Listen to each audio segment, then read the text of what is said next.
Hello, I'm Christina Nunn, again from Dallas, Texas, and this video is about the medical PTSD I have suffered because I am a chronic pain patient / intractable pain patient. I have a lot of stories of those instances, but there are three that stick together, that stick in my mind the heaviest, weigh the heaviest on me. So the first one I want to talk about is the time when I basically wore house slippers when I was steam cleaning carpets, stepped onto hardwood flooring, slipped, came down and hit the back of my head, which when I woke up 20 minutes later was bleeding. It was blood all over the floor, so I cleaned it up. And I was afraid to call 911 because I knew what would happen. I knew that they were going to see all my pain medications on my medication list. They were going to see that I'm a chronic pain patient, and they were going to treat me like a junkie. So I deliberated for about an hour. Eventually I called my PCP, and they acted like I was crazy for even calling them. They were like, absolutely not, we're not going to see you until you've been checked out at the emergency room. So I very reluctantly called 911, and I was still bleeding the back of my head. The ambulance and fire truck came. At the time I had my then 6 or 7 year old autistic son, Jared, with me, as he has been every day. And, they took us to the back of the ambulance, and this one paramedic, this one paramedic started questioning me as to, why did you call 911? You need to go see your PCP, and you need to not go with us today. It would save our society thousands of dollars, quote unquote. That's what he literally said to me. I have excellent insurance through my husband's work. I don't get anything from our government, never have. But anyway, he spends 20 minutes at least, trying to debate me over whether or not to go with them to get to the hospital. He actually tried to talk me into driving myself. Meanwhile, I had no driver's license at the time because of my seizure disorder. Not to mention I have an open head injury at the time, with a 6 or 7 year old special needs child with me. Finally, I just said, "Sir, sorry, but I thought that an open head injury was still considered to be a medical emergency." So finally, he finally just shut up and started doing his job. They were all, few guys rushing around doing their jobs like they're supposed to, at least for then. And Jared was in the back of the ambulance with me and strapped into one of the side seats beside the gurney. And then it happened. This paramedic, same one that was arguing with me, about why I deserved to go to the hospital. As he was getting in the front seat of the ambulance, turned to the driver and said, and I quote verbatim, "I'll bet she rode on the same short bus as her son does now." Well, my autistic son heard that, and he started to repeat over and over and over what that man said, and crying about how bad his feelings was hurt. He wasn't very verbal at the time, because all he could say was feelings hurt, feelings hurt, feelings hurt, over and over and over, repeating that phrase that that man said. And he continued to repeat that phrase for the next several months at least. It took the better part of a year for us to get him to stop repeating that phrase over and over. And now, every time I hear a ambulance siren, every time I see an ambulance, that feeling of terror washes over me. And I have flashbacks to that day when they hurt my son that badly. The last thing I remember that day was trying to comfort and console him from the gurney I was strapped in, and he was inconsolable because he was hurt so bad. And that's about the last I remember, because my head injury was so severe. That was that experience, and I don't remember much about what happened at the ER itself, but that wasn't good either. They basically just shoved us out into the lobby, the main lobby, with my head still bleeding, and Jared was roaming around. These other patients told my husband, somehow my husband knew that I had been taken to this certain hospital. He said he got a strange garbled text message from me. And he came to the ER waiting room and found Jared. He was, like I said, a little kid at the time with autism, roaming around in the front entrance of the emergency room. And there was another patient, an older lady and a black man that was trying to watch over him, because I was completely out of it. I mean, they could have caused a lot more harm than what they did to my son. He didn't do anything to them to deserve that. And that's that story. But anyway, the second story.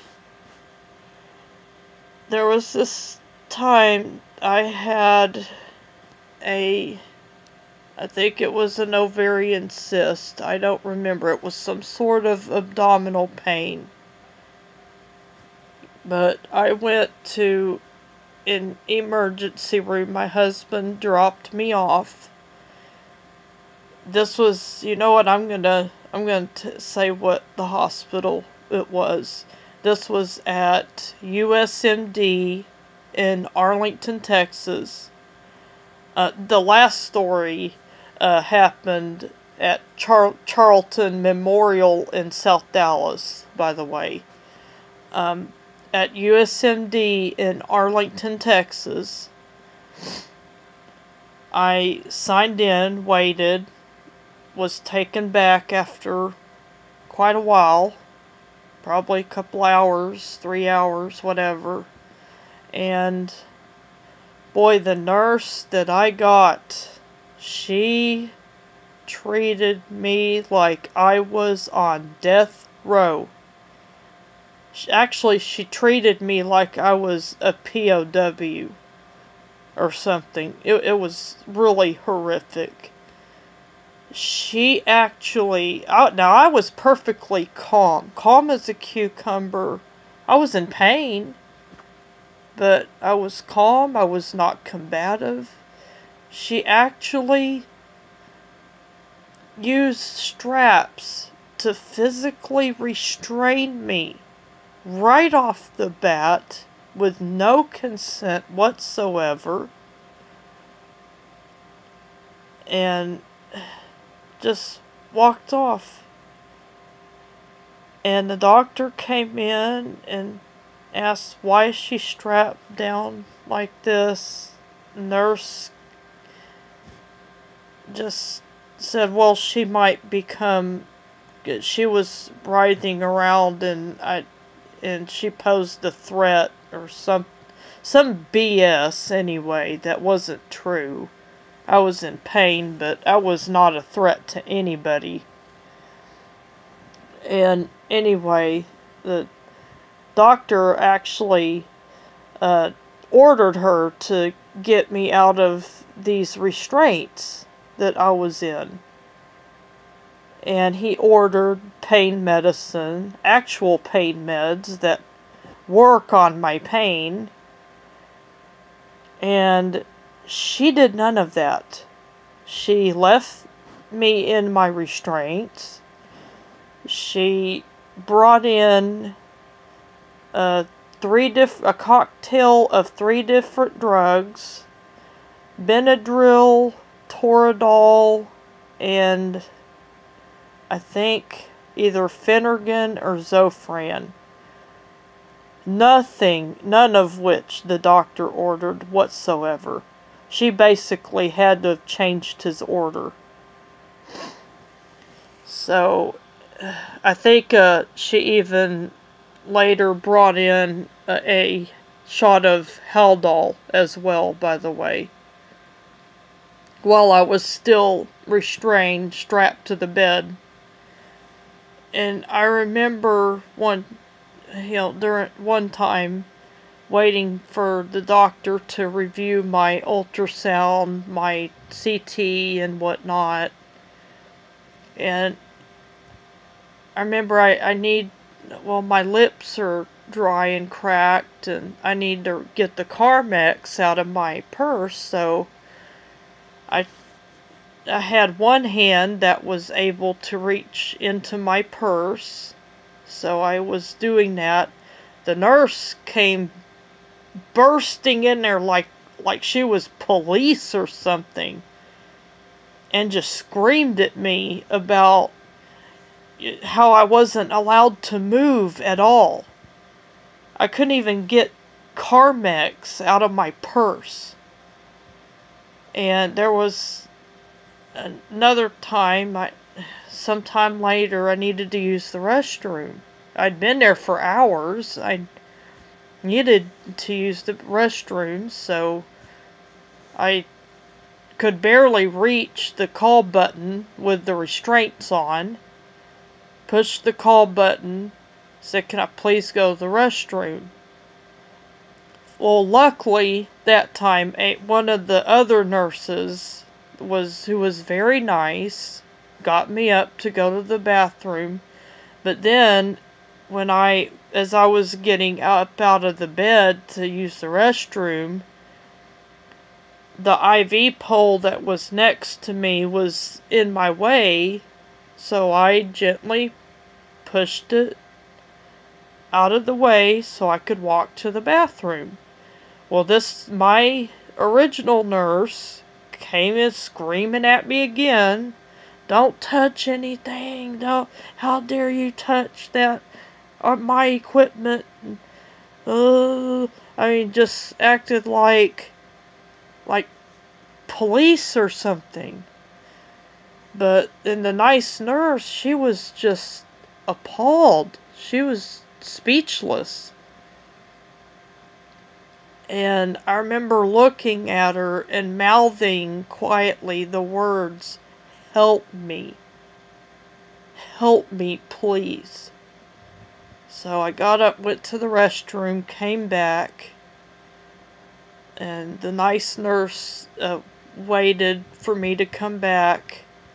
And she tried to, get rid of the restraints, of course, to hide the restraints under the bed. But, well, that didn't last very long, because the other nurse came in and put those restraints right back on. But she came in every single time I even so much as scratched an itch, and screamed at me for moving even a millimeter. It was just ridiculous. I mean, I can imagine POWs being treated a little bit better than that. It was just brutal. And then after I was discharged, of course I had an ovarian cyst, duh. I knew that. I was waiting for my ride, for my husband to come pick me up. I was in the waiting room. I was dying of thirst. I needed something to drink. The Nazi nurse I had refused to bring me water. I asked multiple times and she refused. So there was a drinking fountain on the outside of the waiting room, in the hallway right across from the waiting room. It wasn't 5 foot away. And so I walked towards that water, that drinking fountain.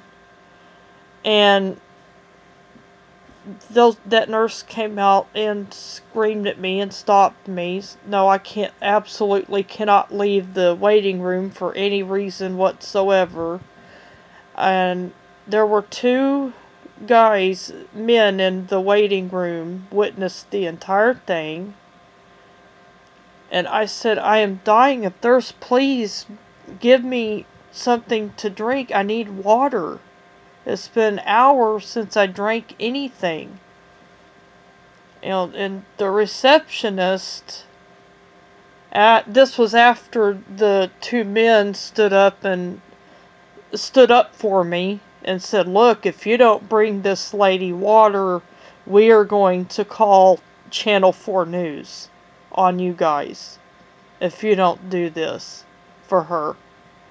So finally, the receptionist, not the nurse, not Nazi nurse, but the receptionist, went in the back to get me a bottled water. So finally, my husband picks me up, and that was the end of that story, thank God. It wasn't over soon enough in my book. And, well, this third time, oh my god, there's so many stories of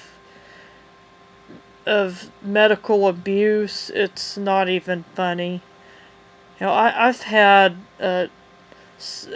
doctors and social workers in my room because I have a history of a lot of ovarian cysts. I have since then had a hysterectomy because, I was just so ate up as far as my female organs go, was just ate up with everything you could think of. But I have a lot of stories. Those were the worst of the 2. Trying to remember any other big ones. I could write a book. I could definitely write a book. And to this day, my poor son, he's 13 now, he is terrified of any kind of sirens, ambulances, fire trucks, police, any kind of siren, because he automatically associates that with what that paramedic said within earshot of him and me. That started his fear, his absolute terrifying fear of emergency medical or emergency services whatsoever. He doesn't want anything to do with any of that. And it causes so much harm. I'm terrified of emergency rooms. Terrified. And I have flashbacks to this day. And it's unacceptable, and it's got to stop. It's gotta stop. But, those are a couple of my stories. I can go ahead and tell a third story if I have enough time. I don't know how much time y'all allow, but the third story is when my husband took me to an emergency room that was then called First Choice ER. This was in Grand Prairie. And this doctor, his name was Dr. Vinson.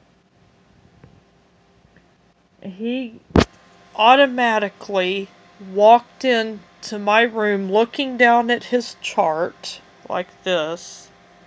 Didn't even look at me, and within 2 seconds said, "So how long have you been addicted to opioids?"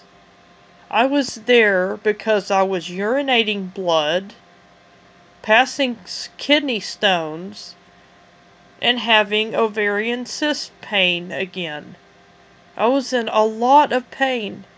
A lot of pain.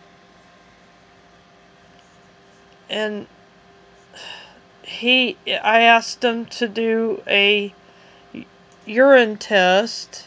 He refused to do any kind of testing whatsoever. Even a simple urine test would have shown 2 of my problems. So, well, my husband witnessed that, and he had a few words to say to that doctor. The doctor, I believe it was Dr. John Vinson. I don't remember his first name, but his last name was Vinson, Vinson.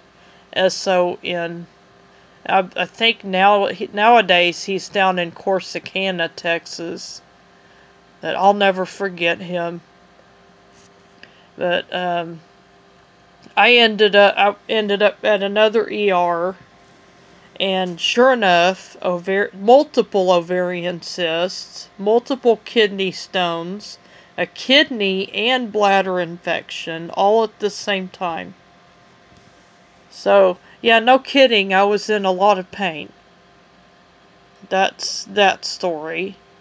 There's also my gallbladder story that was 2 years of going to different ERs, and eventually caused my gallbladder to become necrotic, meaning it was literally dead by the time I had to drive over an hour to Fort Worth, Texas, to Hughley Hospital, to a gastroenterologist who saved my life. Because people in Dallas, they weren't going to take me seriously. Even though my gallbladder was literally killing me after the first year, or after the first however long it took for my gallbladder to literally die, because they kept brushing me off as an addict. So there's tons of those stories. And I almost died because as they had to remove my gallbladder as an emergency surgery. I went from the gastroenterologist's office through the ER and to the OR in less than 8 hours. Actually less than 6 hours, because it was that urgent. I was dying, actively dying. I remember they had to wait for the surgeon. The only surgeon that was available at the time was over an hour away in Cleburne, Texas. And I remember the nurses running around freaking out because they kept doing my blood work and it was clearly showing I was in sepsis. I was dying. So the surgeon got there, got my gallbladder out. I had to stay a few days. I had to be readmitted a second time because of the sepsis to get rid of all the infection. It nearly killed me. Why? Because they didn't listen. They automatically assumed I was there for drugs. And I almost died as a result of it. This has got to stop. This has to stop. We need to get government out of healthcare and let doctors do their jobs. And we need to get rid of bureaucracy like the CDC guidelines. And they need to stay in their lane. People are dying because of this. I was almost one of them. And not to mention that that's not even measuring the amount of psychological and mental trauma that they're doing to not only the patient, but the patient's family and the patient's children, especially special needs children.